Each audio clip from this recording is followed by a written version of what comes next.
we have to understand that spiritual knowledge, like material knowledge, is a system. And like if you go to ordinary school, there are different grades, like steps. And the textbooks for the first grade, they're very simple, just arithmetics like that.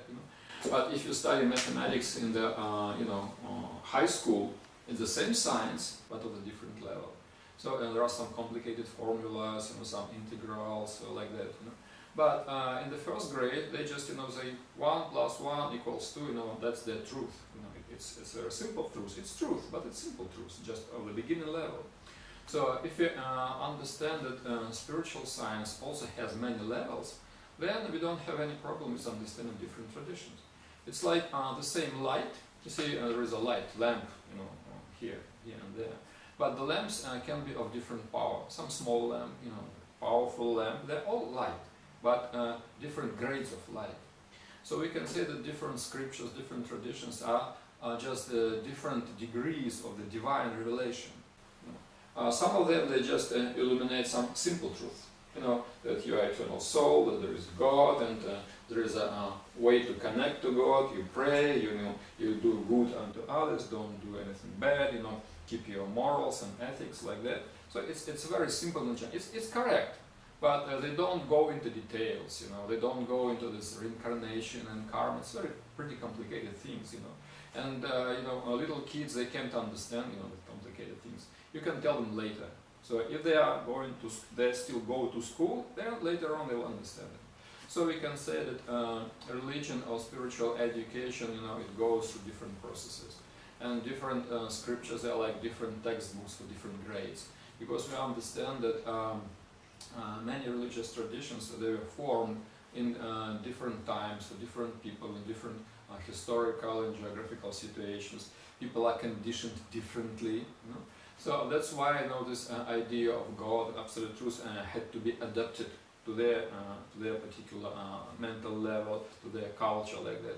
That's why people have different rituals, different prayers, different habits, different customs, like that. But the idea of God is common. Now, what is God? God is just a general definition, but he is a very complex entity. And he has impersonal feature, like light, energy, the law. Law is also manifestation of God, because with the help of law, he is controlling the world, he is controlling us. So we can say that we can perceive the Lord on this impersonal level. Then, we come to some more personal manifestation.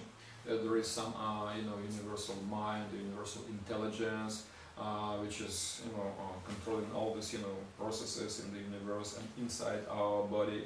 It's like a super soul inside us, which gives us intuition, which gives us conscience, which gives us we can say inspiration, instincts, like that. They're all coming from this personal feature of the Lord. And ultimately there is we can say the most attractive personal feature of the Lord, but it's a little bit difficult to understand while we are still conditioned. So that's why in many religions it is not revealed.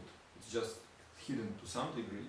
What does it use, to tell to a little kid, about, complicated mathematics, When he grows up, then he understands it. So in a similar way, the spiritual truth is being revealed, in a proportion to the degree of development of the person. So that's why, people have different ideas. But if you got a holistic understanding of religion, what it is, well, it's just absolute truth which can be perceived by different people on different level. And according to their degree to understand, different traditions give them that portion of spiritual knowledge.